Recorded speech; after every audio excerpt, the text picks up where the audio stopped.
Ébola, Marburg. Son virus misteriosos que destruyen el cuerpo desde el interior y matan a hasta 9 de cada 10 personas que infectan. ¿Qué pasará cuando estos asesinos microscópicos lleguen a donde vive usted?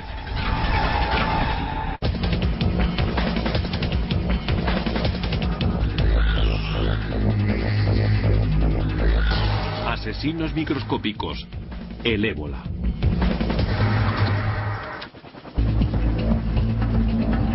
La historia que están a punto de ver es ficticia, pero los hechos científicos son reales. Imagínense que nos encontramos en un futuro próximo en algún lugar de la selva de Uganda.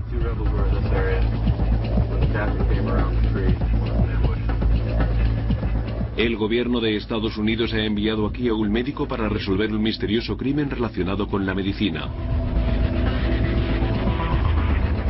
Si tiene éxito, podrá detener al asesino antes de que más víctimas sufran y mueran. Como todos los detectives, sigue un rastro y busca pistas en el pasado reciente.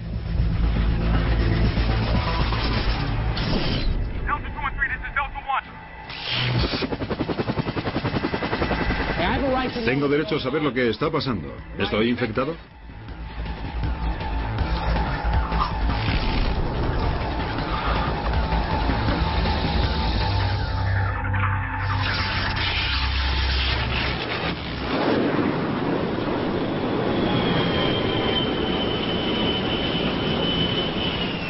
...48 horas antes, en una base militar de las afueras de Washington, D.C., un oficial de las Fuerzas Especiales estadounidenses regresa de una misión en Uganda. Viaja ligero de equipaje, solo lleva su mochila y sus armas. Tiene una presencia intimidante. Pero lo que más asusta de él se encuentra debajo de su piel.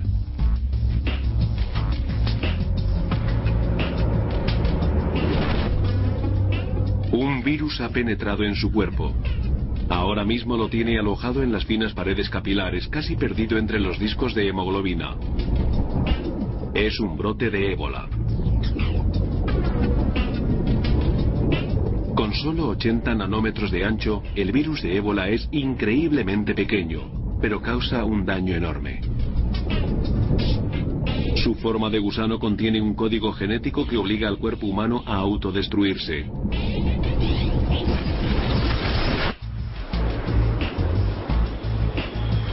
Tras meses de luchar en la jungla y un largo vuelo de vuelta a casa, el soldado cree que sus tribulaciones han tocado fin. Sin embargo, durante las próximas 48 horas su situación se volverá peor, mucho peor. Bienvenido a casa, señor. Hola.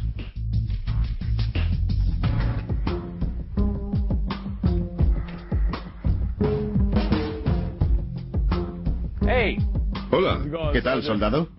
¿Cuándo has vuelto? Hoy mismo. ¿Qué te ha pasado en la mano? Deberías ver al otro tío. ¿Tomamos un par de cervezas luego? Buena idea. Muy bien. El agotado soldado achaca su cansancio al desfase horario y el largo vuelo de vuelta a Estados Unidos. Pero se encuentra en la primera fase de un desmoronamiento biológico.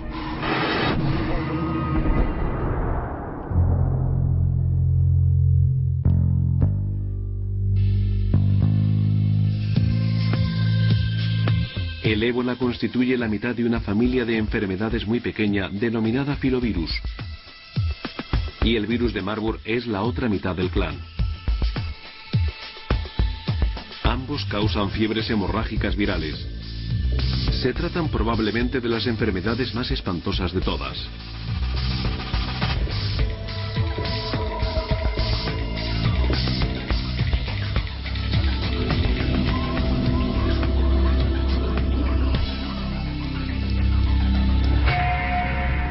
El ébola y el Marburg te destrozan desde dentro y reducen tu cuerpo a un saco de sangre y tejidos gelatinosos.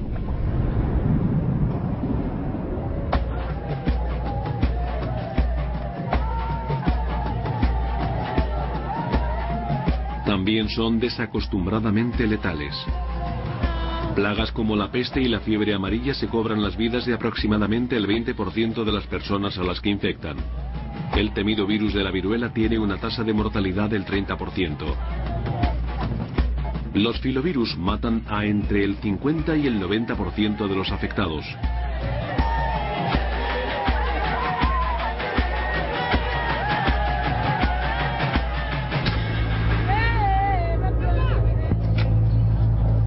Hasta ahora el ébola y el Marburg han diezmado principalmente a los habitantes del centro de África.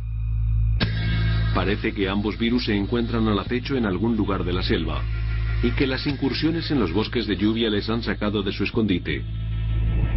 Los científicos sospechan que los filovirus surgieron hace miles de años. El virólogo Peter Jarlin lleva más de una década estudiando el ébola y el Marburg. No existen otros virus como ellos en la naturaleza. Parecen virus primigenios que surgieron hace mucho tiempo, porque no existe nada de lo que pudieran evolucionar. Se ha especulado con que una de las plagas bíblicas podía ser el ébola. Aunque sean muy antiguos, hasta recientemente la raza humana no tenía ni idea de la existencia de los filovirus. El Marburg se descubrió en 1967, cuando un grupo de monos para investigación infectó a los empleados de unos laboratorios de Yugoslavia y de Marburg en Alemania. Y como se acostumbra con los virus, se le bautizó con el nombre del primer lugar donde estalló una epidemia. El ébola salió a la luz en 1976. Mató a 278 personas de las 318 a las que infectó. Fue junto al ébola en Zaire, un río situado en el país que hoy se conoce como República Democrática del Congo. Sigue siendo el brote más letal que se conoce del virus. Tras desaparecer durante 20 años, volvió a salir a la superficie a mediados de los años 90 y continúa diezmando las poblaciones africanas cada pocos años. Se han identificado también otros 3 tipos de ébola: el ébola Sudán, el ébola Costa de Marfil y el ébola Reston. En su día, al Marburg se le consideró una amenaza menor dentro de los filovirus, pero hace poco se ha demostrado que es tan letal como su primo.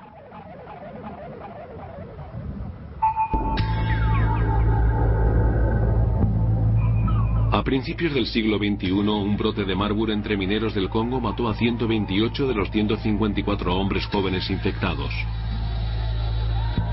Otra epidemia de Marburg que estalló a finales de 2004 mató a unas 300 personas en Angola, la mayoría niños.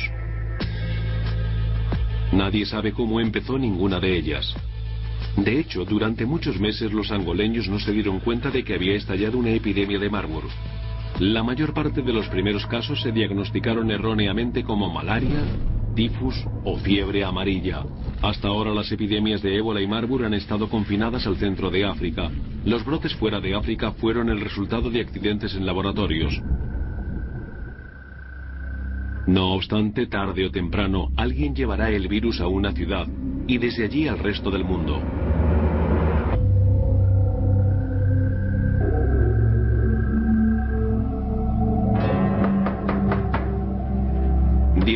Horas. El oficial tiene visita. Me imaginé que no estarías ocupado. Bienvenido. Bienvenido, sí.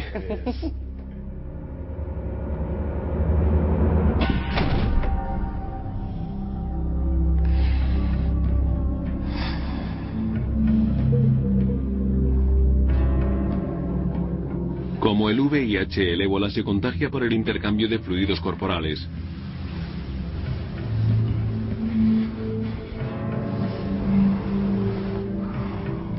Incluso un estornudo puede resultar fatal para quien le alcancen unas pocas gotas de mucosa. Así que el contacto íntimo con una víctima del ébola sobrepasa de lejos las barreras del sexo seguro. Mientras el soldado duerme, el virus se atrinchera por todo su cuerpo. El periodo de incubación de una semana del ébola Zaire ha terminado.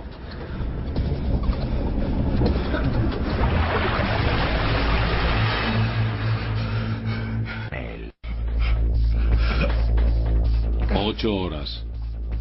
El soldado lleva de vuelta en Estados Unidos menos de un día. El virus de ébola que se ha traído de África se multiplica a un ritmo estremecedor.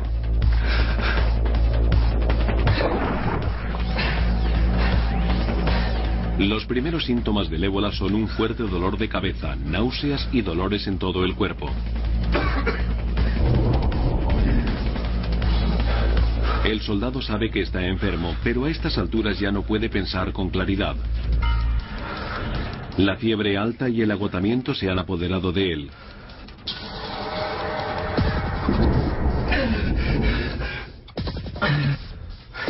Puede que crea que tiene malaria o tifus, o la peor resaca de su vida. Su sangre no se coagula adecuadamente.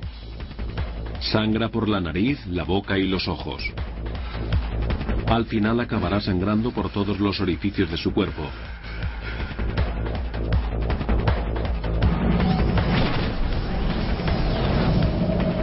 Pero esta agonía no es más que un efecto secundario del auténtico problema. Sus órganos internos se están descomponiendo. Dentro de su hígado se han abierto pequeñas fisuras. Los finos capilares que llevan la sangre por el cuerpo se están rompiendo. Y cuando se rasgan las paredes capilares, la sangre se sale. Es lo que está ocurriendo por todo su hígado. Y la hemorragia pronto se extenderá a todo su cuerpo.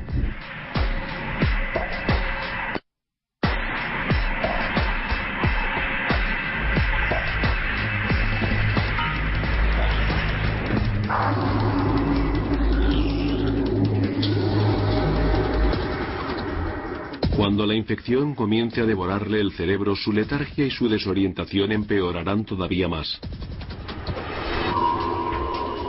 Cuando una enfermedad misteriosa ataca a los soldados, el Instituto Médico de Enfermedades Infecciosas del Ejército de Estados Unidos, o USAMRIID, se encarga de encontrar la causa y a veces la cura.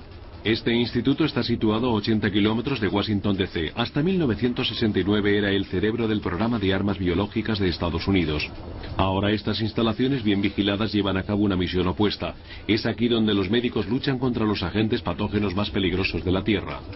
Los soldados estadounidenses están desplegados por todo el mundo y la misión del instituto es protegerlos de ellos y a todos los demás de las enfermedades que se encuentran por el camino.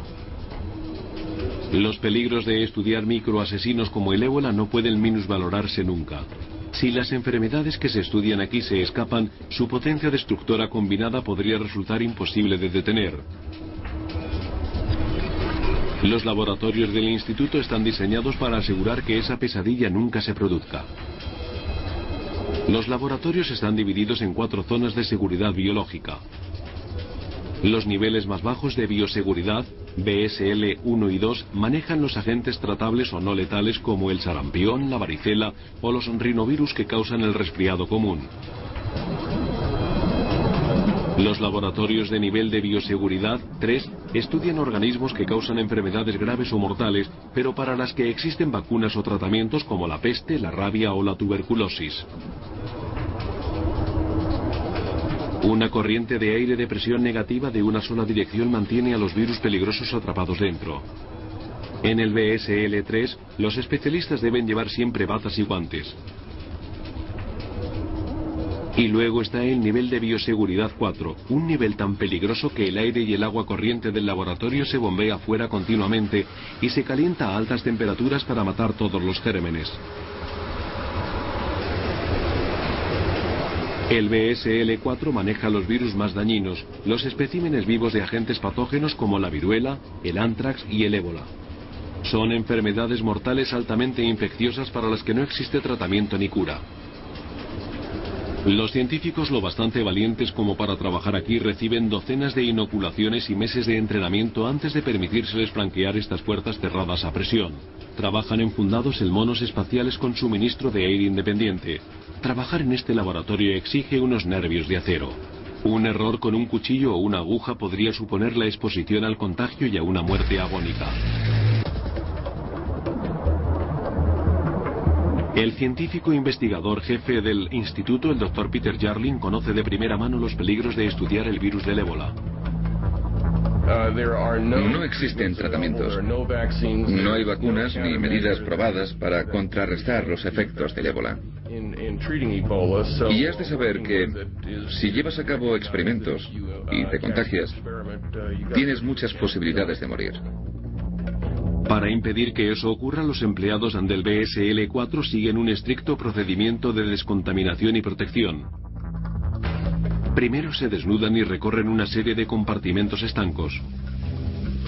Y se duchan antes de ponerse las batas y los trajes de astronautas. Al entrar llevan unas botas moradas que se destruyen a la salida. Los trajes espaciales a presión están hechos de un grueso plástico de polietileno. Una vez que el técnico se ha puesto el traje, se le bombea mediante un tubo aire purificado en su interior para que pueda respirar. Si el científico se desconecta, tiene un máximo de 4 minutos para volverse a conectar al tubo. Si sobrepasa este intervalo, puede elegir entre asfixiarse o bajarse la cremallera del traje y respirar lo que quiera que flote en el aire. A continuación viene otra ducha, esta vez con amoníaco caliente. Cuando termina su turno, el técnico ha de repetir todo el proceso en sentido contrario.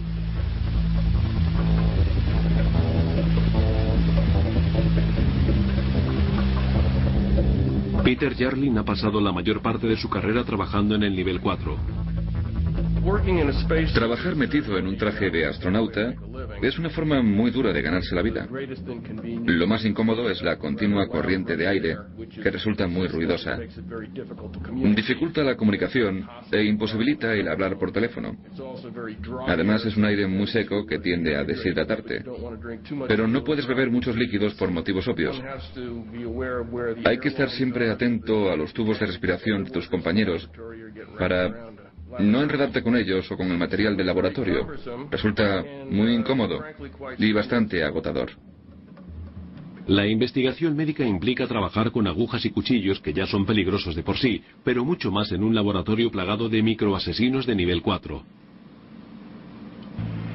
Desde que se abrió el Instituto Médico en 1969, nadie ha muerto por exposición a un agente infeccioso. Pero se ha producido una veintena de exposiciones accidentales a enfermedades letales, incluido el ébola. Un accidente en el nivel 4 supone una estancia a largo plazo en el trullo, una celda aislada del mundo exterior.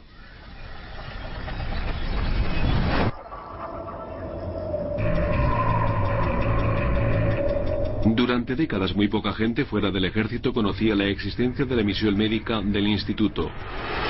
Pero entonces el ébola llegó a Estados Unidos. Nunca había trabajado con el virus del ébola hasta que cayó en mis manos durante el brote de ébola a Reston. De hecho, el ébola era el único virus con el que no quería trabajar porque me daba mucho más miedo que todos los demás juntos. En 1989, una granja de cría de Filipinas envió 100 monos a Estados Unidos. Acabaron en un laboratorio de investigación médica de Reston, en Virginia, a las afueras de Washington, D.C. Los monos empezaron a morir enseguida sin razón aparente. El desconcertado laboratorio envió muestras de sangre y tejido de los monos al instituto. Peter Jarlin analizó las misteriosas muestras y se encontró con un nuevo tipo de ébola.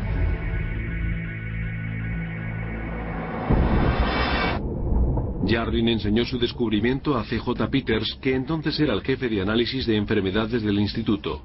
Peters se vio sobrecogido por una sensación que él denomina factor duende.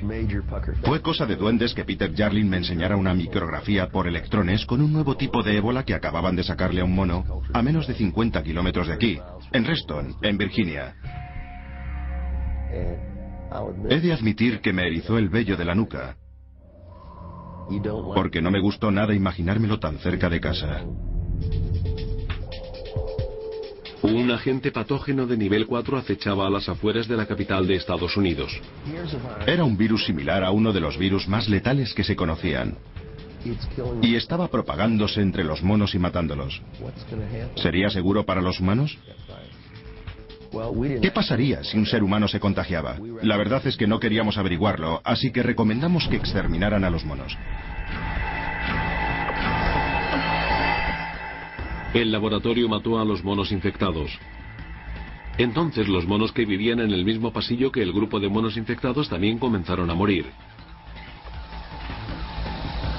Era una noticia estremecedora que indicaba que el nuevo tipo de ébola también se propagaba a través del aire.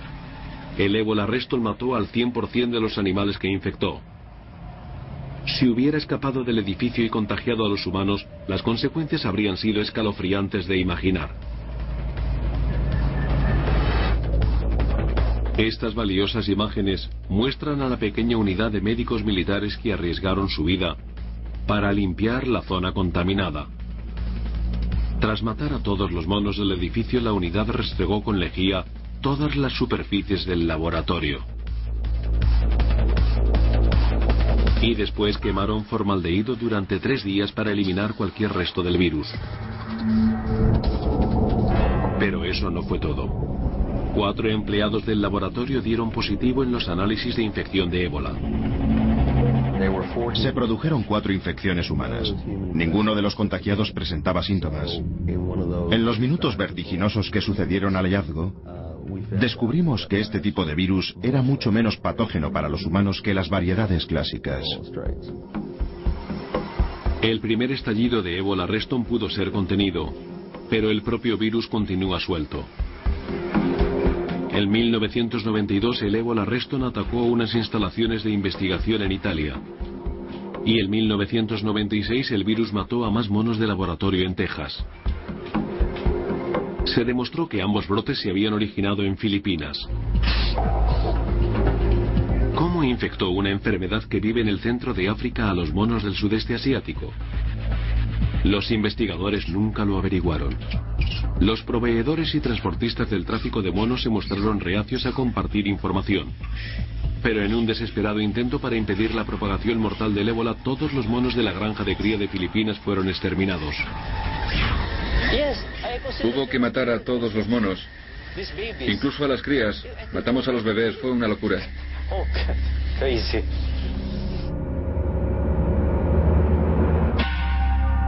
Eliminar a los infectados o a las poblaciones de riesgo detiene los brotes. ¿Pero qué ocurre cuando la enfermedad afecta a los humanos?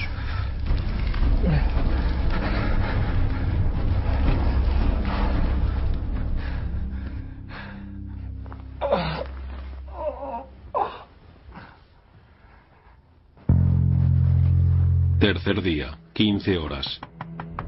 El soldado que volvió a casa lleva más de un día dormido. Diamond. Abre. Diamond. Sé que estás ahí. Ábreme la puerta. Venga, anoche me dejaste plantado. Despierta.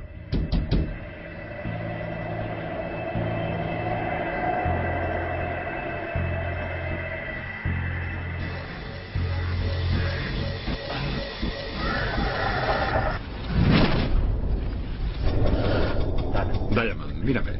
Mírame. ¿Sabes dónde estás? ¿Qué te ha pasado? No tiene ni idea de lo que le pasa y aunque la lógica pura y dura le exige guardar las distancias, su respuesta más visceral es ayudar a su compañero de armas enfermo. Pero la buena obra recibe su castigo. Al sangrar, el soldado infectado emite millones de partículas del virus. Si tocas a un paciente de ébola, lo único que te separa de un charco de virus infecciosos son unos pocos micrones. Si se te abre cualquier porción diminuta de piel, o si el paciente tiene una parte de piel expuesta, tienes muchas probabilidades de contagiarte del virus infeccioso. Tenemos que llevarte al hospital, tío. Venga, vamos. Aguanta. No te duermas, colega. No te duermas. Vamos, vamos.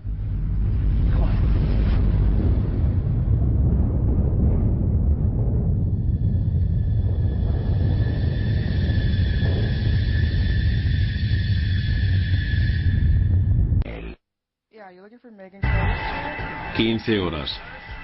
El tiempo se ha acabado. Enfermera, necesito una enfermera. ¿Puede registrarse, por favor? No, no voy a registrarme, tienen que ayudarme. Está sangrando. Sí, está sangrando, avise a alguien. Avisen a descontaminación. Acordonen la zona.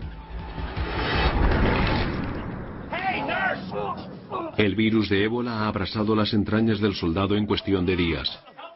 Enfermera, haga algo, avise a alguien, no le deje aquí tirado.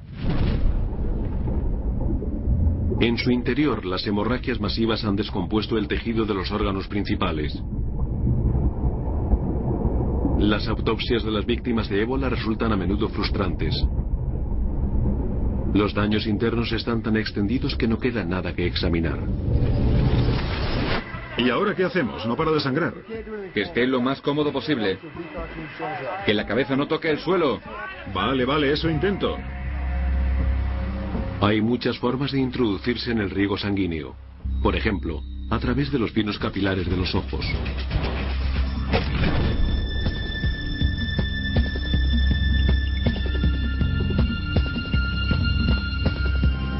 Una vez que el virus en forma de gusano del ébola se introduce en un nuevo anfitrión, no hay modo de detenerlo.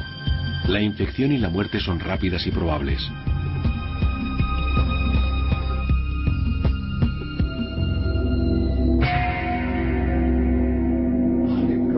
Ya está, le estoy sujetando la cabeza. Con cuidado. Sí, ya está. 1 mililitro de sangre humana infectada puede contener entre 10.000 y 1 millón de partículas de virus de ébola.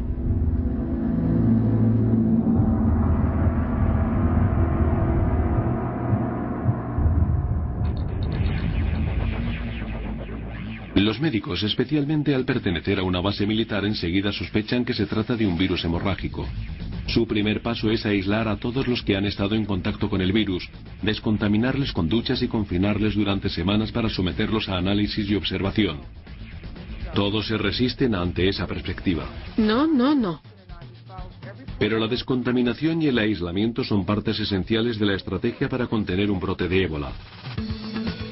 Los hospitales de los países desarrollados disponen del equipo y la formación para enfrentarse a este tipo de desastres médicos. Pero la situación en los hospitales rurales africanos es muy distinta. Aquí mantener las condiciones de asepsia es extremadamente difícil. El dinero escasea y a veces las clínicas recortan los costes reutilizando jeringuillas, una forma segura de transmitir infecciones de un paciente a otro. Las víctimas de ébola se alojan hacinadas y rodeadas de sus seres queridos, desprotegidos y sin mascarillas, lo que facilita que el virus se propague entre las visitas.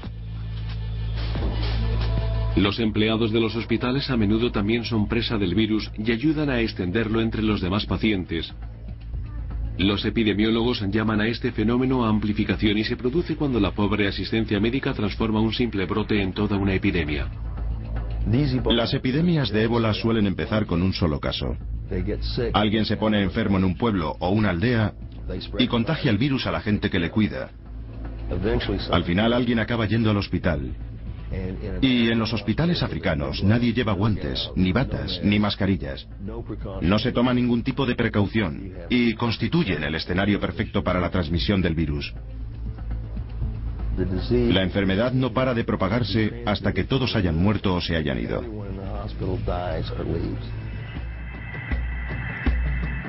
Por lo tanto, no resulta sorprendente que los empleados sanitarios sean a menudo los primeros afectados durante una epidemia. Y los aldeanos observan que mucha de la gente que acude a un hospital no regresa viva. Algunos creen que los hospitales propagan deliberadamente los virus de ébola y Marburg para ganar más dinero. Y los factores culturales tampoco ayudan. En África Central el atuendo blanco que llevan los médicos se considera una señal de brujería. El temor ha llevado a mucha gente a esconder a sus enfermos y moribundos de los equipos sanitarios. Los problemas no terminan cuando las víctimas mueren.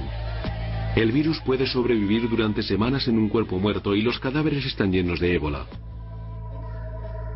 Las ceremonias rituales que se llevan a cabo con los muertos son un foco de infección.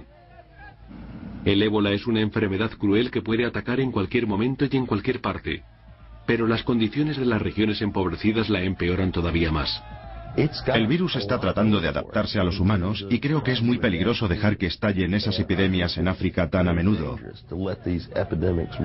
donde no existen recursos para combatirlas y existen tensiones sociales que impiden la intervención exterior. Si los médicos se dan cuenta de a qué se enfrentan, actuarán de inmediato para contener el brote. ¿Qué me pasa? ¿Estoy infectado o no? Sé que estáis allí fuera. Si nuestro caso ficticio fuera verdad, el soldado expuesto al ébola acabaría encerrado en una celda de nivel 4 como esta. Se le mantendría allí aislado bajo observación constante hasta que se recuperase o falleciese.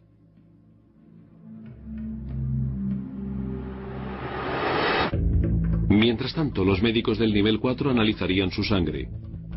La muestra se colocaría en un microscopio de electrones con una potente cámara que fotografía átomos y virus. Y esto es lo que encontrarían, una partícula de ébola zaire. Mientras el laboratorio profundiza en el virus, los investigadores de epidemias rastrean el recorrido del soldado. Como la policía científica buscan pistas para resolver un misterioso crimen biológico. ¿Dónde se contagió la enfermedad?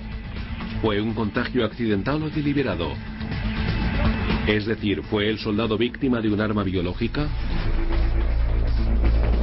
¿O se vio expuesto al ébola de forma natural? ¿Cuánto tiempo lleva enfermo? ¿Ha contagiado el virus a más gente? Con el ébola, cada segundo cuenta. La fuente de la infección ha de encontrarse y destruirse enseguida. Pero es más fácil decirlo que hacerlo. Cuando más se tarde en averiguar el origen del brote, mayor será la probabilidad de que se convierta en una epidemia masiva. Afortunadamente, los movimientos del soldado se han restringido a una base militar. En un ambiente tan estrechamente controlado es relativamente fácil clausurar y descontaminar una zona entera. Y mientras tanto hay que localizar y poner en observación a todos los que han mantenido contacto con el soldado hasta que den negativo en los análisis del virus. ¿Sobrevive alguien? ¿Alguna vez sobrevive alguien? La novia del soldado no tiene muchas posibilidades. El virus del ébola se le ha enraizado en el hígado.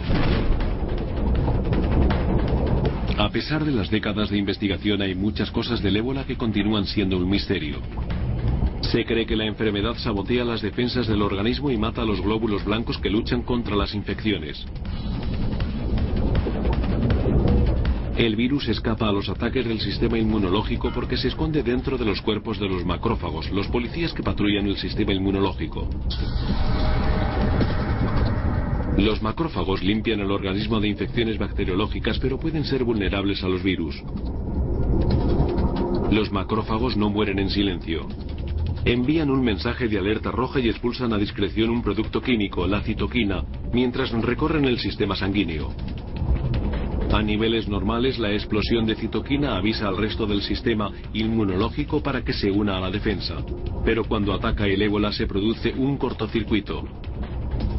Las emisiones de citoquina rasgan las paredes de las venas y la sangre se filtra en los tejidos que las rodean. Este ciclo se repite hasta que la víctima se desangra.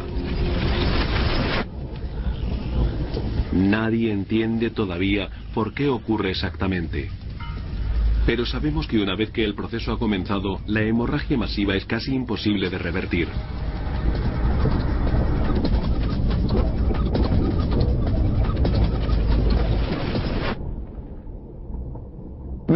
Se producen daños en todos los órganos. Es como morir a causa de 1000 cortes. Se te llena el interior del cuerpo de montones de lesiones diminutas.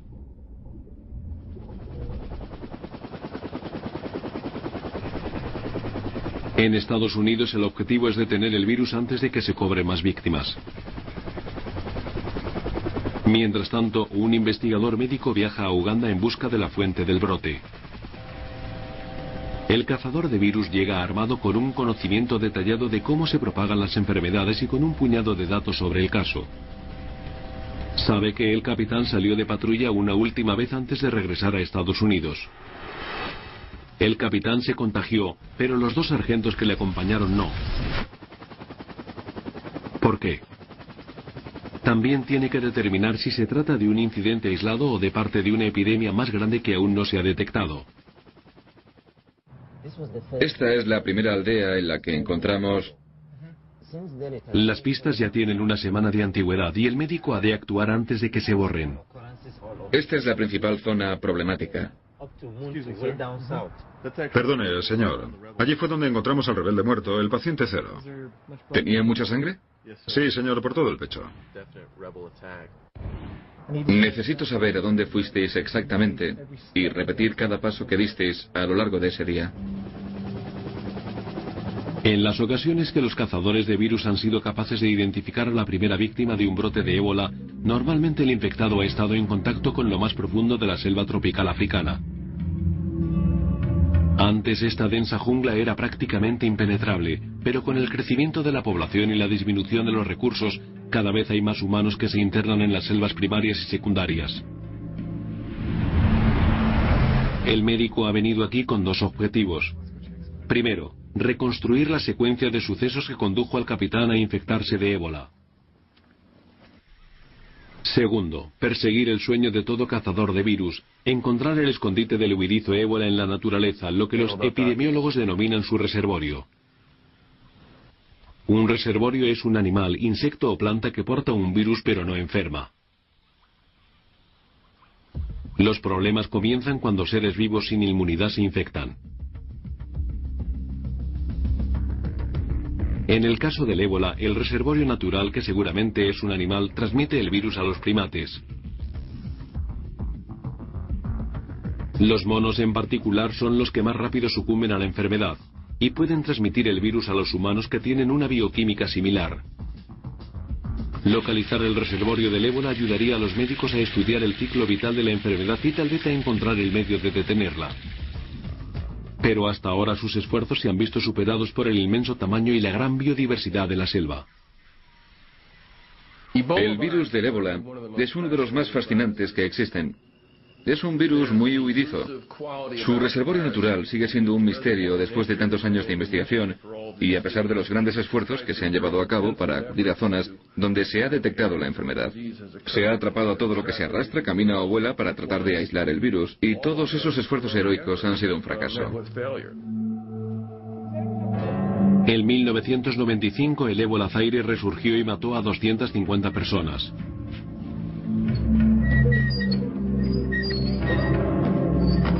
Como jefe de la unidad de patógenos especiales del Centro de Control de Enfermedades, C.J. Peters llevó a cabo una intensa búsqueda del escondite del ébola. Fuimos capaces de rastrear lo que creíamos que era la infección original, el hombre que la había iniciado, el famoso paciente 0. Pensamos que si ya sabíamos quién era, sería todo más fácil, porque sabíamos a qué se dedicaba y solo tendríamos que estudiar su historial. Resulta que ese individuo vivía en un centro urbano, pero todos los días atravesaba en bicicleta una pradera hasta una zona de selva de crecimiento secundario. Y para complicarlo todo aún más, 2 veces a la semana se internaba en bici en lo más profundo de la selva primaria e incluso a veces pasaba allí la noche. Así que estaba expuesto día y noche a la selva primaria. Y en definitiva, teníamos que investigar por todas partes. Y en los trópicos es muy difícil investigarlo todo. Procesamos a todos los mamíferos que atrapamos y a unos 30.000 artrópodos que capturamos y no encontramos ni un solo rastro del ébola. El reservorio sigue siendo un misterio.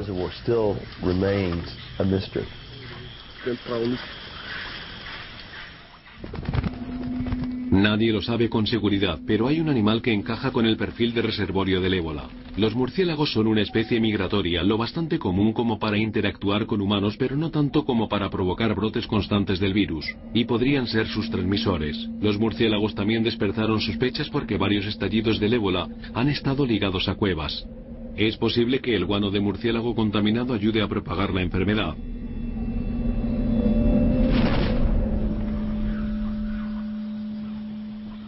Como todos los detectives, los cazadores de virus siguen pistas y resuelven rompecabezas. Este investigador sabe que el soldado infectado nunca se acercó a una cueva, pero llegó a casa con un corte en la mano. ¿Cómo se lo hizo? Aquí fue donde acamparon los rebeldes y donde el capitán se cortó.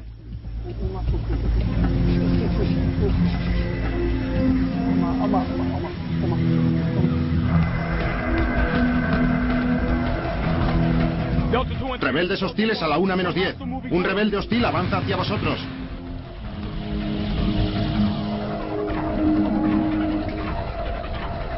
Una pequeña herida. Una simple nimiedad para un veterano de guerra. Pero se trata de un corte lo bastante grande como para que una partícula de sangre se le cuele en el sistema circulatorio. Ahora el cazador de virus tiene que descubrir cómo y por qué pasó y si alguien más resultó expuesto.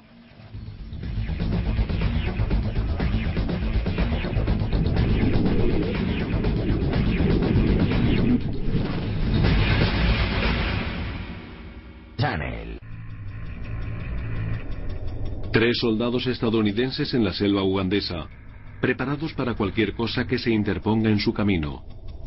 O eso creen. Aquí el enemigo más peligroso es algo que no pueden ver. Algo contra lo que no pueden luchar. Algo que acecha en la sangre. El virus del ébola sobrevive en la piel y las glándulas sudoríparas de sus víctimas hasta mucho después de su muerte. Cualquier virus que haya en esta sangre se encontrará probablemente inactivo, pero aún puede detectarse. El médico sospecha que así fue como se infectó el soldado.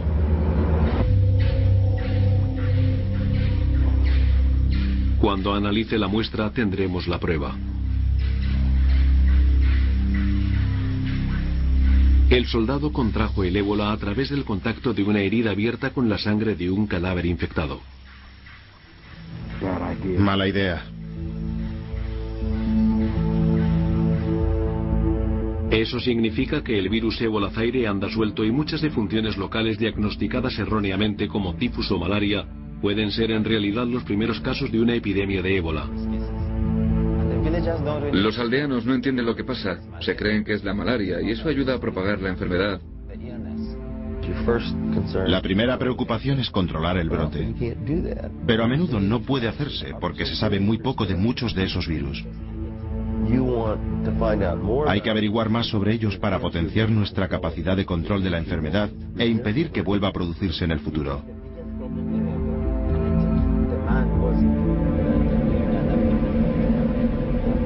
Pero queda otra pregunta. Una pregunta que se plantearía el ejército, pero un civil tal vez no. ¿Ha sido mala suerte? ¿O un ataque bélico? El médico tiene que tener en consideración los hechos. Las fuerzas especiales de Estados Unidos apoyan al gobierno ugandés en su lucha contra el ejército rebelde. Los rebeldes se esconden en lo profundo de la selva, el mismo lugar donde habita el ébola. Supongamos que los rebeldes descubrieron que uno de sus hombres estaba infectado. ¿Lo habrían llevado a un hospital? ¿O lo habrían fusilado para abandonar el cadáver infectado y dejar que lo encontrase el enemigo como si fuera una especie de arma biológica para pobres?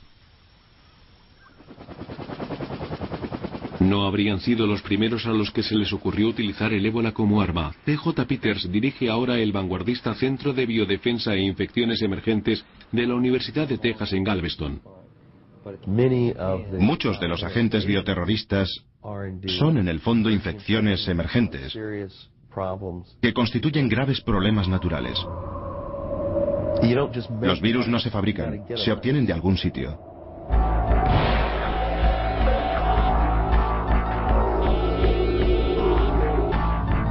Las armas biológicas apoyadas por el Estado se prohibieron en un tratado de 1972. Pero la Unión Soviética no lo respetó. En 1991 creó un virus de Marburg que se propagaba a través del aire. Lo fabricó con la intención de cargar el virus en las cabezas de misil que apuntaban a las principales ciudades de Estados Unidos. ¿Y qué pasó con esa remesa? Supuestamente se destruyó. Pero en el caos que sucedió al colapso de la Unión Soviética es imposible saberlo. Afortunadamente tenemos buenas noticias. Desde el brote de Reston en 1989, Peter Jardine y sus colegas han estado trabajando ininterrumpidamente en una vacuna contra el ébola. Hay varias estrategias para producir vacunas víricas. La más sencilla es cultivar el virus en grandes cantidades, inactivarlo de alguna forma y emplear ese virus inactivo como vacuna. Intentamos ese enfoque con el virus del ébola y aunque protegía a los pequeños roedores, ratones y conejillos de indias, fracasó cuando lo probamos con monos. Diría que nos enfrentamos a demasiados callejones sin salida. Hemos empleado una decena de estrategias distintas que deberían haber funcionado y no lo han hecho. Pero tras años de fracasos, los investigadores han creado una vacuna que inmuniza a los monos y puede proteger a los humanos. La vacuna inocula el ébola inactivo en el virus que causa el resfriado común. La ciencia es muy compleja, pero esta técnica podría allanar el camino a las vacunas para otros patógenos aparentemente incontenibles como el VIH. Si todo sale bien, puede que al final los soldados y los ciudadanos dispongan de algún tipo de protección contra el ébola. Pero hasta entonces... Necesito que alguien me ayude.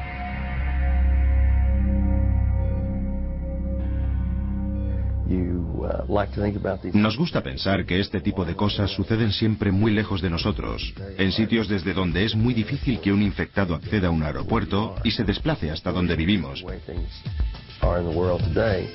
Por desgracia, tal y como es el mundo hoy en día, esos lugares que parecen tan lejanos están en realidad mucho más cerca de lo que la gente se cree.